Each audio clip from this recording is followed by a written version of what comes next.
Salah satu ketakutan orang tua ketika anaknya pergi menimba ilmu di luar negeri adalah ketika terjadinya sesuatu pada anak mereka. Namun, ketika anak mereka tinggal bersama anggota keluarga lainnya di negara asing tersebut, hal itu pasti bisa meredakan kekhawatiran. Sayangnya dalam kasus ini berbeda. Ini kisah dari satu mahasiswi universitas asal Tiongkok bernama Meng Mei. Seorang mahasiswi unggulan dalam jurusan ekonomi dan manajemen bisnis. Dia dibunuh oleh pamannya sendiri, dijadikan bahan fantasi seksualnya yang tidak masuk akal. Meng Mei adalah seorang wanita muda dari Chengdu, Provinsi Sichuan, Tiongkok. Dikenal sangat ceria, senang bersosialisasi dengan orang di sekitarnya, dan yang paling menonjol dari karakteristik Meng Mei yaitu dia sangat ambisius dalam kehidupannya. Dia juga sangat dekat dengan ibunya. Sementara ayah Meng Mei tewas dalam bencana gempa bumi pada tahun 2008, meninggalkan anak dan istrinya. Meng Mei mempunyai keinginan untuk bersekolah di luar negaranya. Bertekad membangun masa depan yang cerah, dia membujuk dan meyakinkan untuk mencoba mendapatkan dukungan dari ibunya. Di tahun 2002, bibi Meng Mei menikah dengan orang Australia berumur 25 tahun bernama Derek Barrett. Meng Mei juga ikut menghadiri pernikahan bibinya tersebut. Derek bekerja sebagai pegawai IT, tetapi kehilangan pekerjaannya tak lama ketika Meng Mei tiba di Australia. Bibi Meng Mei yang setidaknya berumur lebih tua 10 tahun dari Derek menjadi tulang punggung keluarga. Dia sering bepergian ke Wollongong untuk urusan pekerjaan. Meng Mei yang kini tinggal di Kempsey, pinggiran barat kota Sydney, bersama bibi, sepupunya dan Derek dikenal dengan nama Michelle selama dia menetap di Australia.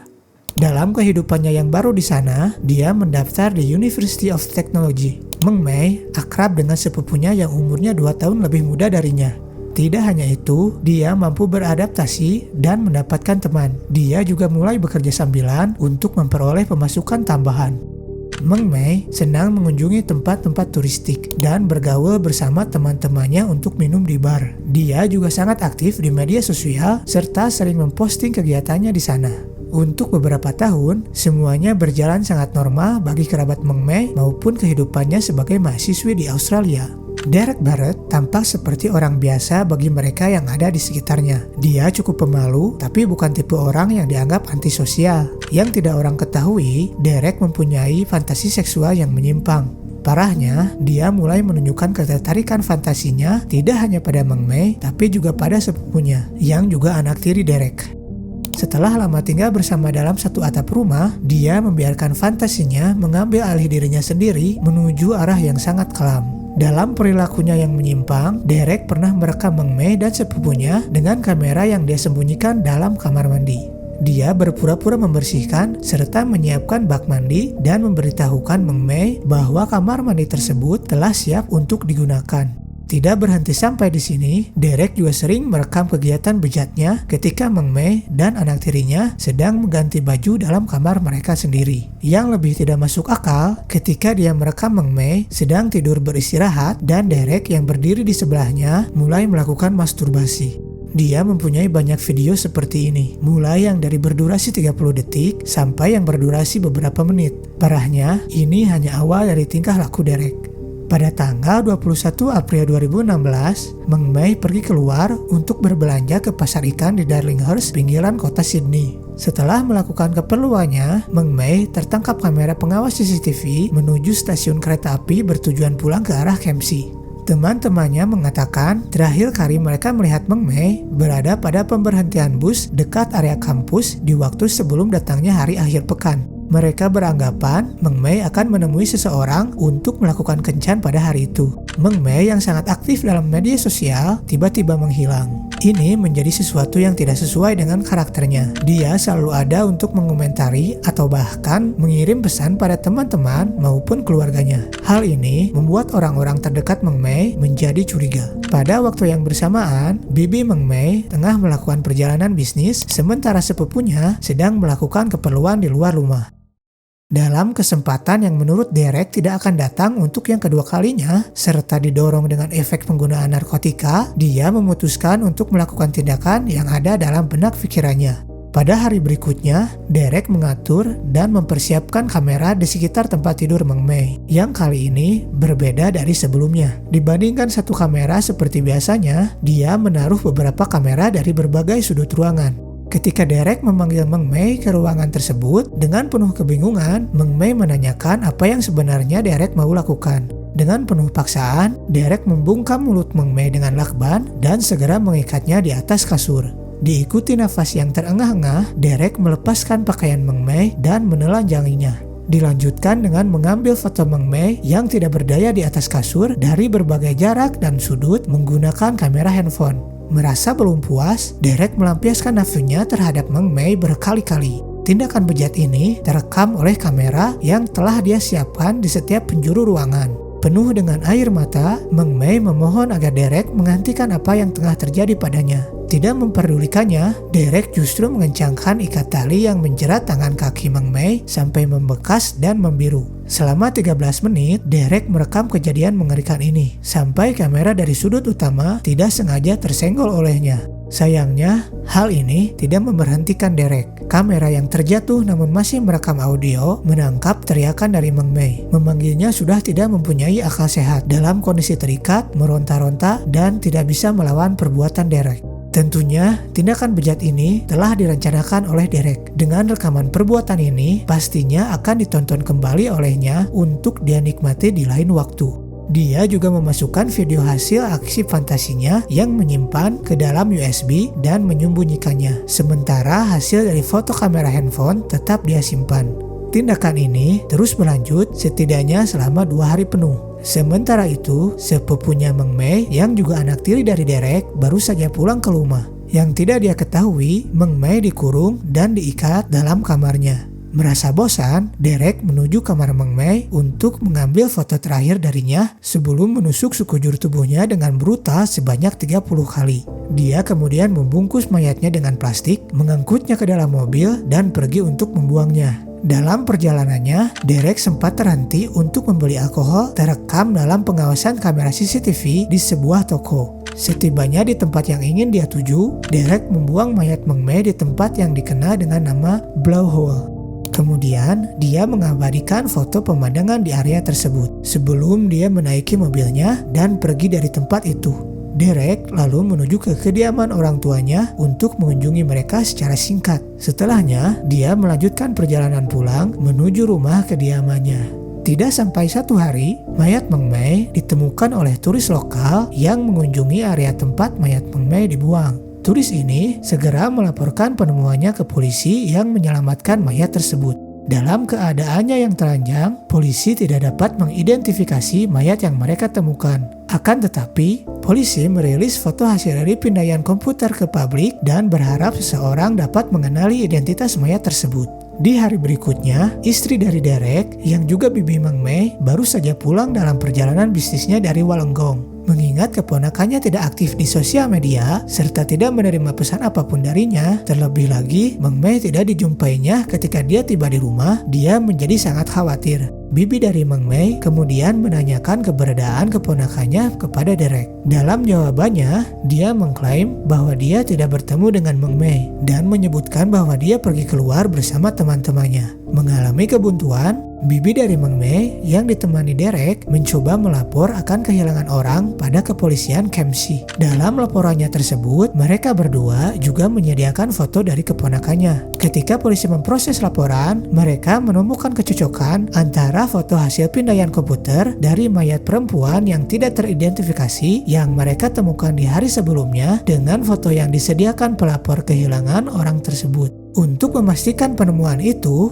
Derek dan istrinya juga bisa menyediakan sikat gigi dan sisa rambut dari sisir yang biasa dipakai oleh Meng Mei untuk mencocokkan analisis DNA. Tidak membutuhkan waktu yang lama, polisi dapat mengkonfirmasi bahwa mayat yang mereka temukan adalah orang yang Derek dan istrinya cari. Ketika bibi dari Meng Mei memberitahukan kabar buruk ini kepada ibunya yang berada di Tiongkok, dia terpukul dan segera menuju Australia untuk melihat jenazah dari anaknya.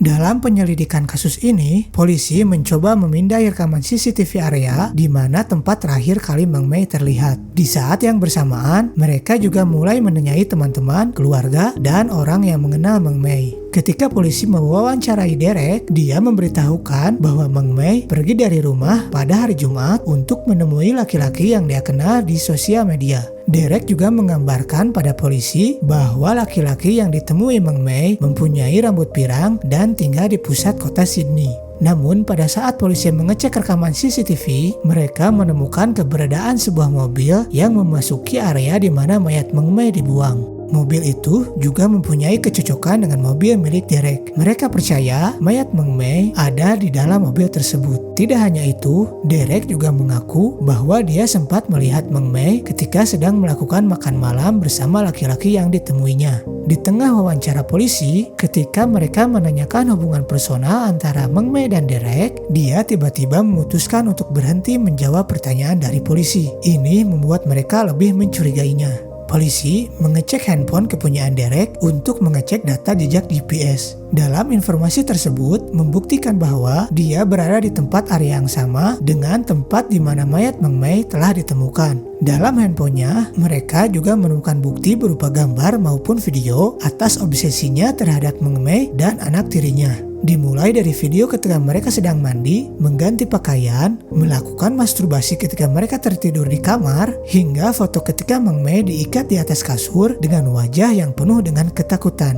Diserang dengan kepanikan yang luar biasa, Derek merebut handphonenya dan mencoba menghapus bukti-bukti yang ada dalam handphone miliknya tersebut. Untungnya, polisi sigap dan segera mencegah perbuatan yang ingin Derek lakukan. Dengan adanya bukti ini, kepolisian yakin bahwa Dereklah tersangka dari kasus tersebut. Derek Barrett yang sekarang berumur 31 tahun didakwa atas 2 tuduhan, di antaranya penahanan tanpa izin dan pembunuhan berencana. Jaminan pembebasannya ditolak oleh Burwood Local Court sampai dia terbukti tidak bersalah. Dia menghadiri sidang pengadilan tanpa menunjukkan rasa bersalah atas perbuatannya. Setelah handphonenya diperiksa lebih teliti, Derek ditimpa lagi dengan beberapa tuduhan. Di antaranya, perlakuan tidak senonoh, merekam bagian privasi seseorang tanpa izin, memasang alat untuk merekam tanpa sepengetahuan orang yang direkam, penahanan atas seseorang, dan merekam seseorang dalam tindakan pribadi tanpa izin. Derek mengaku bersalah atas perlakuan tidak senonoh dan kekerasan seksual dalam kaitannya dengan video tersebut. Dalam pengakuannya pada seorang psikolog, Derek mengatakan bahwa dia kehilangan segalanya dikarenakan oleh satu akhir pekan yang konyol. Derek juga menulis sebuah surat yang di dalamnya berisi rasa bersalah atas perbuatannya. Derek menyalahkan semua perbuatannya pada substansi terlarang yang dia konsumsi. Bahkan mengatakan bahwa dia mengalami amnesia dan tidak ingat akan tindakannya atas semua kejadian yang menimpa Meng Mei. Menambahkan, yang dia ingat waktu itu hanya ketika dia dan Meng Mei sedang bertengkar dan tersadar bersimbah darah setelahnya. Dalam pembelaan diri di pengadilan, Derek menyatakan bahwa dia tidak pernah mempunyai niatan buruk untuk siapapun, terlebih ke keluarganya sendiri. Pada bulan Desember 2017, Derek Barrett mengaku bersalah atas dakwaan yang dituduhkan kepadanya. Hakim memvonis Derek dengan hukuman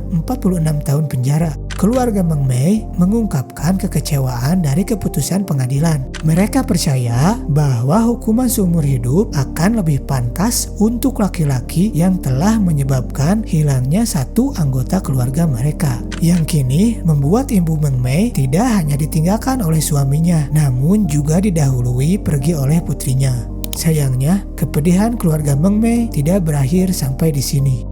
Pada bulan November 2019, 2 tahun setelah vonis Derek, seorang wanita, anak dari nenek yang menderita demensia, datang untuk berkunjung ke rumahnya di Strathfield. Wanita itu menyadari ibunya sedang menggenggam sesuatu di tangannya, sebuah alat penyimpanan data kecil yaitu USB drive. Penuh dengan pertanyaan dalam pikirannya, kenapa ibunya mendapatkan sesuatu seperti ini? Dia mencolokkan USB itu pada komputer dan mencoba melihat isi dari perangkat tersebut. Terkejut melihat video seorang laki-laki sedang melampiaskan nafsunya pada seorang gadis perempuan yang tengah terikat di atas kasur. Wanita itu segera melaporkan penemuannya kepada polisi. Tim investigasi yang menangani dan memeriksa laporan ini menyatakan dari 9 video yang ada dalam USB tersebut adalah bukti perbuatan orang yang keji. Dalam video yang direkam selama 2 hari itu, dimulai dari Derek dan Meng Mei memasuki kamar tidur hingga kamera yang merekam tindakannya terjatuh, bisa terlihat dengan jelas bahwa Derek mempunyai obsesi berlebihan dan kegemaran akan fantasi seksualnya yang menjijikan. Ditambah lagi dengan rekaman beberapa video lainnya ketika Derek mengurung Meng Mei dari dalam kamar tersebut. Meskipun sudah ditahan dalam sel penjara, Derek kembali dipanggil untuk menghadapi bukti baru yang didapatkan oleh kepolisian. Psikolog yang lagi-lagi datang menemui Derek dan menanyakan tentang kasus pembunuhan tersebut tidak mendapatkan apa-apa. Dia masih mengklaim bahwa dia mengalami amnesia pada kejadian yang telah dia perbuat. Sedangkan Ibu Meng Mei meminta hakim agar menambah hukuman yang lebih berat bagi pelaku pembunuh putrinya. Derek kemudian mendapat dakwaan atas bukti dari 9 video dalam USB yang didapatkan oleh kepolisian. Bukti-bukti baru ini mengungkap bahwa Derek benar-benar menikmati semua yang dia perbuat ketika melakukan aksi yang ada di dalam video tersebut. Dalam pembelaannya, Derek mengatakan bahwa perlakuannya tersebut didasarkan perasaan suka sama suka, menambah penghinaan dalam luka yang dialami oleh keluarga Meng Mei. Pada akhirnya, Derek mendapatkan vonis di NSW Supreme Court hanya dengan 20 tahun penjara tanpa kelayakan pembebasan bersyarat selama minimal 12 tahun. Sudah beberapa tahun berlalu dari kasus mengerikan ini. Orang-orang yang mengikuti kasus ini bertanya-tanya bagaimana cara seorang nenek tua yang menderita penyakit demensia bisa mendapatkan USB milik Derek. Nenek itu tidak mempunyai hubungan apapun dengan keluarga Barnett. Dia juga tidak pernah meninggalkan rumah kecuali ke depan halaman rumahnya. Dan dia juga berjarak 6 km dari kediaman keluarga Barrett. Polisi merasa bahwa aspek seperti ini adalah sebuah misteri yang tidak akan pernah terpecahkan dalam sebuah kasus.